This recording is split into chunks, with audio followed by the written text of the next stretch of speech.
made this? Songs get stuck in our head all the time. You could be brushing your teeth, sitting at your desk, or just walking down the street, and your brain can throw the most random of tunes at you, and they just won't go away. My name is Bryan, and I'm the world's first brain surgeon / therapist / jukebox repairman. In this show, I sit down and talk to a guest, and offer to remove the songs they have in their head that they love, hate, or have no idea why they're there. Aiding me in this mission is a Jukebox automated extraction droid that I purchased from Walthamstow Market. Say hello, Jax. Hello, love. Warning, this show contains earworms of a highly contagious nature, but if they do get you, we can help.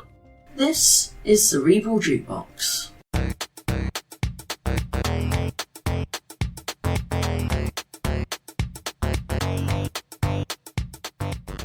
Hello everyone, thank you very much for tuning in. Welcome back to Cerebral Jukebox. My name is Carl, and this is the easiest edit I've had to do in my life. This week's guest is Lydia Wakefield, fantastic tattoo artist, fantastic person, and she chose Purple Rain by Prince, which as soon as I heard that was going to be her choice, I told Jax, and Jax immediately shut herself down for this episode because she knew she would not be needed.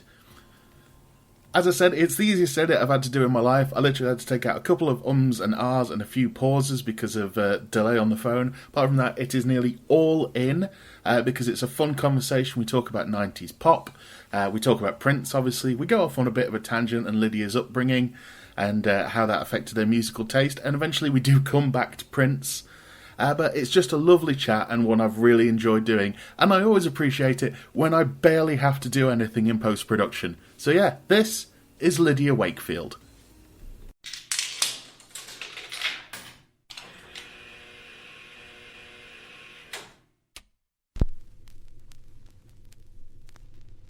Hello Lydia, how you doing?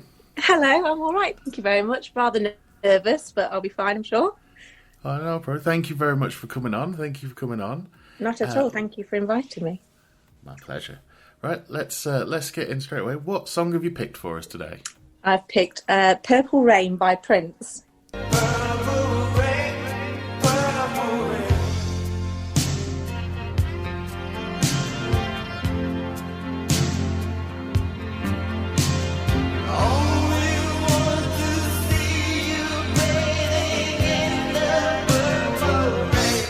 Obviously, it's probably one of the most well-known songs we've covered on the show. Uh-huh. Can you remember when you first heard Purple Rain? So I must have been, I think I was about 7, I think maybe 8. And I used to dance when I was younger. And we went to Linda Cooper's School of Dance. It was held in Aston-on-Trent Community Hall. And the girls, they must have been about 4 years older than me. I think they were about 12. And I remember walking in on their dance class and they were dancing to Purple Rain. And it was like, it looked super cool.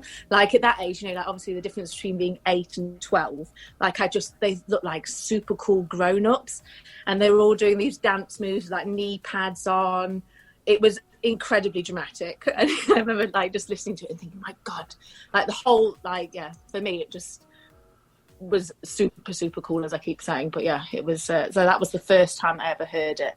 And then because every week, their classes before mine, I'd heard it God knows how many times over that kind of period of my life. And then I went and saw the girls dance to it at the assembly rooms, because each year we had a Linda Cooper School of Dance show, which our parents had to sit through. And yeah, I watched them there dancing to Purple Rain and fell in love with the song. Was it a proper kind of just because I'm wondering, because it's a very sort of slow but epic song. Yes. Was it very much a sort of like arcing hands and? Oh, absolutely. Sort of... I mean, the smoke machines were working overtime. Yeah, there was. Yes. Obviously, there was like chiffon. It was kind of with mauve, all the shades of purple. All the mothers generally, kind of put a lot of time into our costumes for the show. And yeah, so as I say, the girls had the knee pads. There was lots of seemingly sliding on knees, as I recall.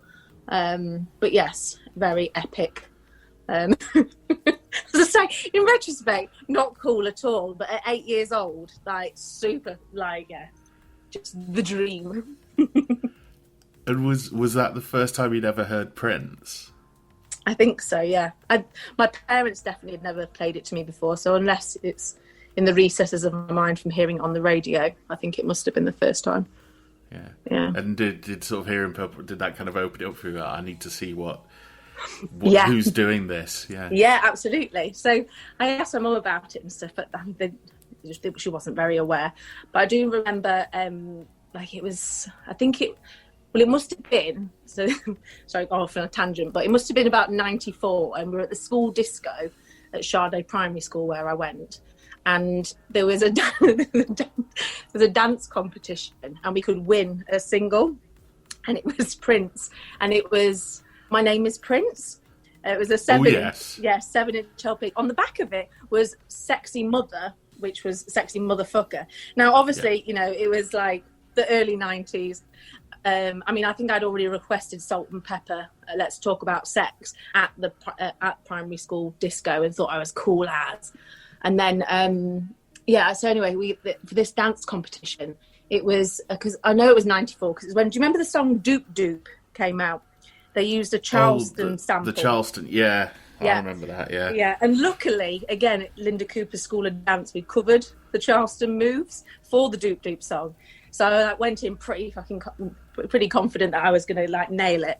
Sure enough, I won, and then I won the Prince single, and then it was just my most cherished item.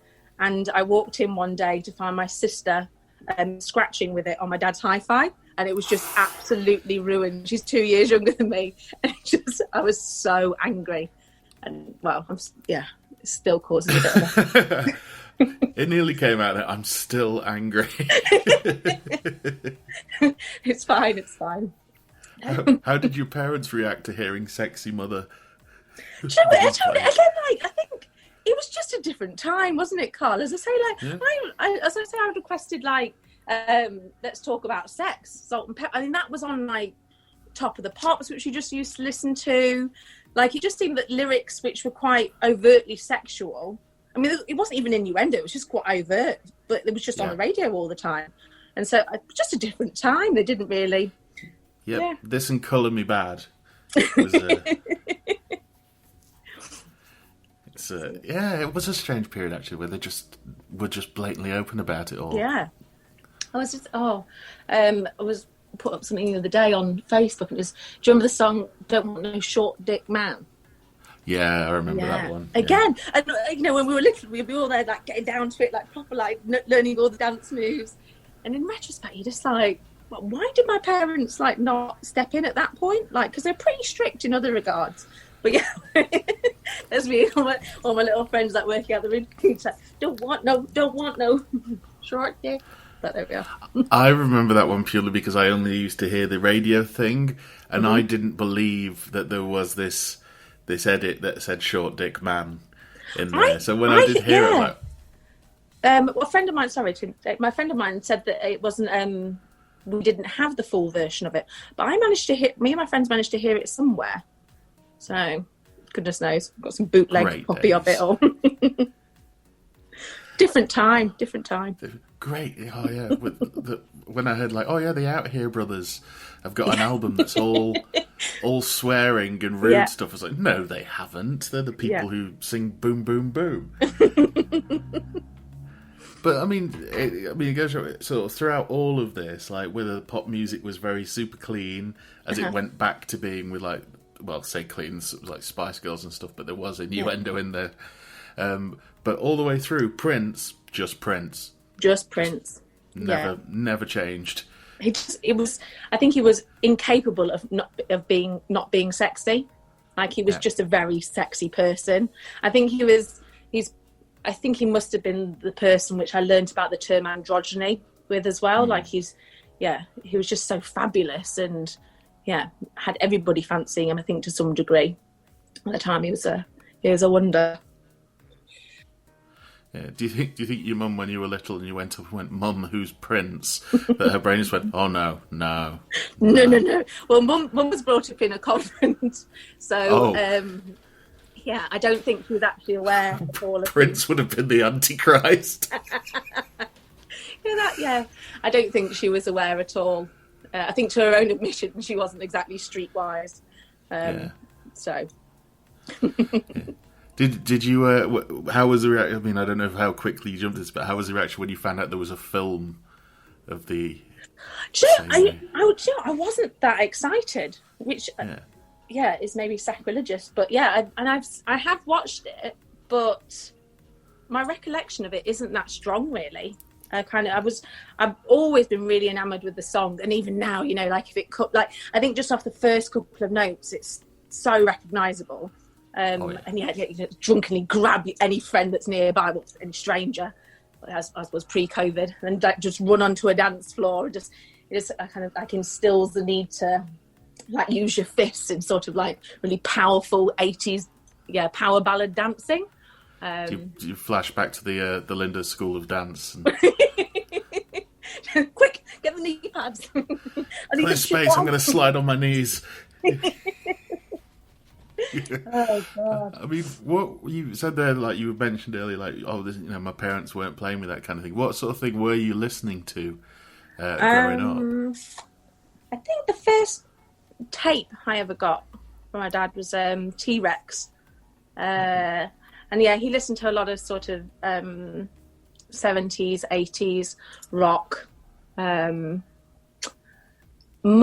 I think there was Enya, Panpipe, Pure Moods. That was, a car journey favourite, earworm. Enya, Genesis and Phil Collins. I still have a massive thing for a lot of his music, although Mum did fall out of love with Phil Collins when he had that affair. So right. It went against her moral compass. So it was a good job she didn't know about Prince, really, I guess. But I think they would, that was, or maybe some Simply Red. Oof. Not a fan. But won a Mobo Lifetime Achievement Award, Simply Red did. Well, there we are. There's no accounting for taste, is there? I think they rebooted the Mobos after that happened. Oh, God, no. I can't really get down to Simply Red, I'm afraid. No. It was a weird time as well for world music, as well, Enya yes, absolutely. Enigma and Age of Innocence and all that stuff. I love Enigma. Yeah. Yeah, I'm a big fan of that. I think I like still going, aren't they? Pardon? They're still going, aren't they? Yeah. Because what's the name of their infamous ballad? It's Age of Innocence, isn't it? Yes. So there was a rumour spread about them that they were into the dark arts, and the church tried to get, I think it was that song banned. So that just adds to my sort of enjoyment of anything anti-organised religion, I think. So. Nice. What did you think, sort of coming out of being sort of anti-religion, of coming from what sounds like quite a religious family, when Prince changed his name to the symbol that was a bit crucifixy? I think I was just too young to really appreciate what he was doing. That it just confused me. Yeah, it wasn't really I say anti-religious. I think more rebelling against the Catholic upbringing. Although I was christened rather, Church of England, but yes, brought up Catholic, Italian Roman Catholic side. So yes. And from here on, say from that first bit of Purple Rain, and then My Name Is Prince and Sexy MF, did that carry on the love affair with Prince as it's gone on? Or? Yeah, there's a few of his songs, to be honest, but nothing anywhere near how I feel about Purple Rain. It's so wonderful. But his other music, I'll have it on in the background, and there's another song of his, Delirious, which I'd know all the words to and get very excited about, but generally, I wasn't as taken with any of the others. When Doves Cry, maybe. Yeah. Do you think with Prince that obviously he does write a banger, like banger's probably an understatement, like Purple Rain. Mm-hmm. Do you think sometimes that just the aura and the actual sexiness of Prince kind of carried over a lot of his music, of like, what is it? I don't care, it's Prince. Yeah, maybe the showmanship behind it all as well. Yeah, perhaps. To be honest, I feel like I feel like talking about him, I just will definitely not do him anywhere near enough justice. I know that one of my best friends, Kat, who absolutely adored Prince, and she was actually at my house when he sadly passed, and she was just distraught. So I'm sure she is just, by the time she hears this, she's going to be absolutely horrified with, whatever mishmash I've made of this. Did you ever get a chance to see him live at all? I didn't. No. Gutted. I would absolutely have loved to, but alas, which is what it is. But... Well, one of the things we're going to do is we have the YouTube playlist that goes up when the episodes go out, and we try and pick like interesting live performances, and we're going to put up the Super Bowl, where I don't know if you remember this one. Prince started playing Purple Rain as it started to torrentially downpour on him. No, I've not seen or heard that one. Yeah, doesn't miss a beat. It starts raining, he swaps his guitar, and he goes for it. Yeah. There's a lot, well, I say there's a lot, there's quite a few that are just very drawn out instrumental until they actually eventually get into the song. Because I think initially it was supposed to be like, is it supposed to be like 11 minutes long? I thought that. It's like 10 and a half minutes, yeah. The first one. I also was reading about, apparently he originally wrote it for he and Stevie Nicks to do as a country song. Yes. He sent it to her and she sent it back going, I'm overwhelmed, I can't do it. Yeah. I mean, I'm kind of glad that she didn't take it, because it's a Prince. So I can't imagine it being for anybody else. No, I can't really imagine it as a country song, but... No. I don't know, maybe it would have been nice if they'd done it as a B-side, but... Yeah, because he did do... Because one of the main, sort of the most famous ones he wrote for someone else was Nothing Compares to You. Yes. But he did record that himself as well. I'm sure I've heard a version of it that he's singing. Yeah, I think so. Was it for his mum? He wrote it about his mother, apparently, I think. Yeah, because obviously famously done by Sinead O'Connor, but another banger, as you'd say. But yeah, amazing. I think it's just, I think a lot of the songs that I will just return to are ones that make me think, make me feel like I'm a teenager again, just with some lost love, which I haven't even encountered yet, but just want to cry. Yeah, the tear jerkers. Oh, bless. Obviously now it's actually been quite a few years since he's passed now. Yeah.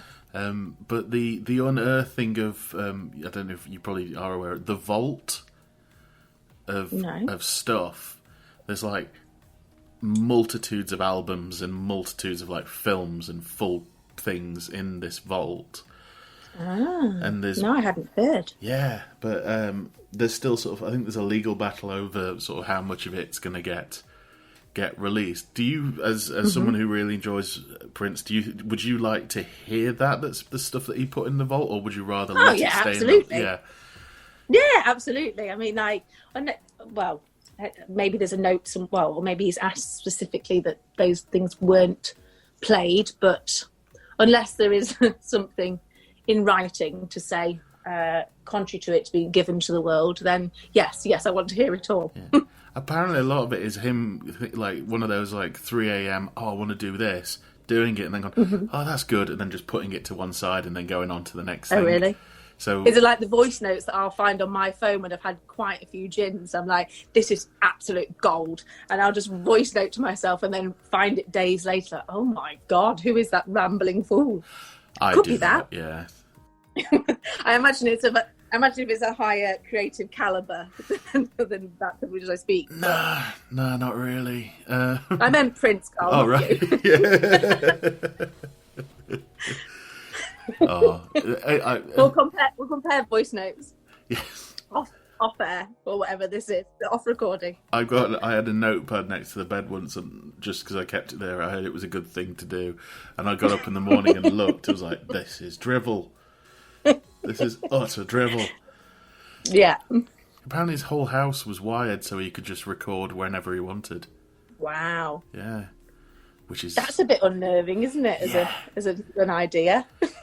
Like anything you can say, his house is bugged. Oh, and probably... did visitors know? Yeah, apparently there's a sign on the wall that says this house and all the rooms are wired for sound. How big a sign though, and was it pointed out? I hope so. Really small. Maybe that's what's in the vault. It's just years of people recording, like just chatting casually. Yeah, maybe. In which case, I don't know that it's fair that we release it. But, well, it depends, I suppose, on the sensitivity of the information. But right, well, as we do every episode, we offer you the chance to have this song removed from your Cerebral Jukebox, or you can keep it for prosperity. Lydia, what would you like to do? I'd like to keep it, thank you. I might like to delete some of the nonsense that I've chatted. I'm sure you can do that in the editorial. It's fine. That's fine. Right, so that's another one in the keep pile. Again, as we do with every guest, Lydia, where can people find you on the internet? They can find me on Instagram at Rinthland Tattoo. RINTH Land Tattoo. That's my job. Right. Yeah. Lydia, thank you very much for coming on. Thank you ever so much. Nice to speak to you, Carl. So that was Lydia. I really, really enjoyed that one. She's just got a really infectious, bubbly enthusiasm, and it's just nice to talk to her about pretty much anything, to be fair. It's not the only podcast that's come out this week that's got Lydia on. She's just appeared on one called Dating My Mates. So if you want to hear a bit more from Lydia, talking about more broad subjects, go and have a look for that one. It is on in iTunes, Spotify. Do we say iTunes anymore? Yeah, who knows. It's wherever you get your podcasts from. So our next episode is coming out on February the 14th, Valentine's Day, and it's going to be about a song that's romantic and just pure of heart, Doing It by LL Cool J, and it's been chosen by actor, director, writer, all-round fantastically talented chap, Michael Meander, and Michael is quite open about his history with this song, and it's well worth checking out. Just one final thing before I go. We noticed that there's been quite a spike in people listening. Hello, new listeners. Do go back and listen to all the previous episodes if you haven't done. And thank you for tuning in. Never thought in a million years this silly little idea about chatting to people about songs that got stuck in their head would do well at all. But it seems to be going all right, and I'm really pleased with that. So thank you. I've got my thumbs up. No one can see me, but I don't care. Thank you very much. So it's time for the rhyming cheesy outro. Remember, if you're bored, listen to us talk about a record. I'll see you next time. Thank you for downloading Cerebral Jukebox. Please don't forget to give us a like, a subscribe or a review, be it at Spotify, Apple, Google, or wherever you get your podcasts. If you're interested in a bit more, we've got Spotify and YouTube playlists and our socials all over at Linktree, so you just need to go to linktr.ee/Cerebral Jukebox. Do stay tuned to hear about more shows on the We Made This podcast network, but until then, my name's Carl Bryan, this has been Jax. bye! And we'll see you next time.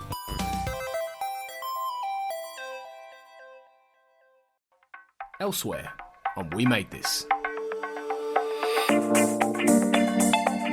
Frame to frame. I mean, that was very nearly a James Stewart impression. Oh, god damn it. There's supposed to be reindeer around here, but gosh darn it, I can't see them anywhere else. No gosh darn reindeer around here. Anyway, sorry. That I would have loved to see. Bad Santa starring James Stewart is what I would absolutely have adored to see. I'm just trying to imagine. Completely going against type. So, say there, Sonny, what would you like for Christmas there? That would just be the... No, I don't care that we're recording the podcast. This is just for me now. Can you, as James Stewart, say the word fuckstick?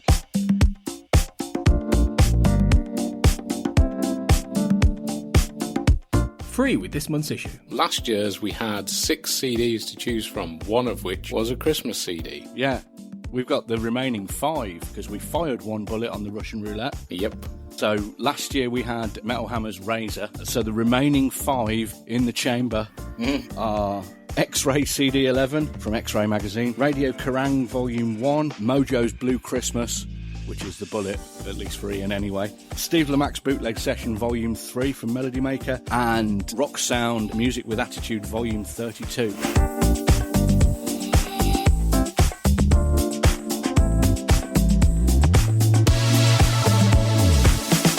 Life's milestones. With pet bereavement, you also have anticipatory grief a lot of the time if your animal is elderly or unwell.